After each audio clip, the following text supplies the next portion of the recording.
যে একজন মুসলিমের কাছে সবচাইতে প্রিয় জিনিস, সবচাইতে দামি জিনিস, সবচাইতে মূল্যবান জিনিস সেটি হলো ঈমান।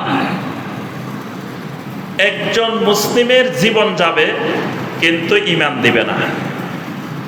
একজন মুসলিমের জীবনের চাইতে, প্রাণের চাইতে তার ঈমানের মূল্য, ঈমানের দামটা বেশি।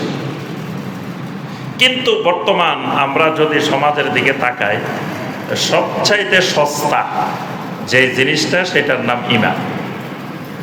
আমার উস্তাজ ডক্টর আব্দুল্লাহ জাহাঙ্গীর রাহমাহুল্লাহ যে কথাটা সবসময় বলতেন যে এই দেশে আলুর চাইতে ঈমানের দাম কম, পেঁয়াজের চাইতে আপনার ঈমানের দাম কম, মাছের চাইতে ঈমানের দাম কম।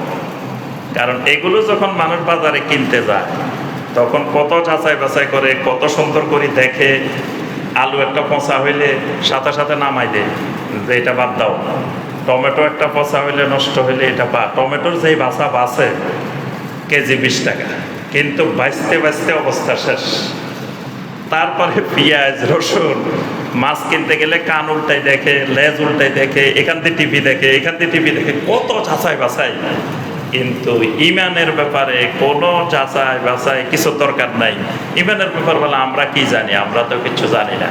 যা জানে হুজুরেরা জানে, আমাদের পীর সাহেব জানে, আমাদের ইমাম সাহেব জানে, আমাদের মুফতি সাহেব জানে। আমরা এই ব্যাপারে কিছুই জানি না। তাহলে তার কাছে ঈমানটা ওই আলু, পটল, পেঁয়াজের চাইতেও দাম কম। এত গুরুত্ব নাই ঈমানের, জানারও দরকার নাই, বোঝারও দরকার নাই, এটা ওনারা জানলেই হবে। অথচ একজন ইমানদারের সবচাইতে দামি মূল্যবান জিনিস, তার নিজের জীবনটার চাইতেও দামি জিনিস তার কাছে ঈমান।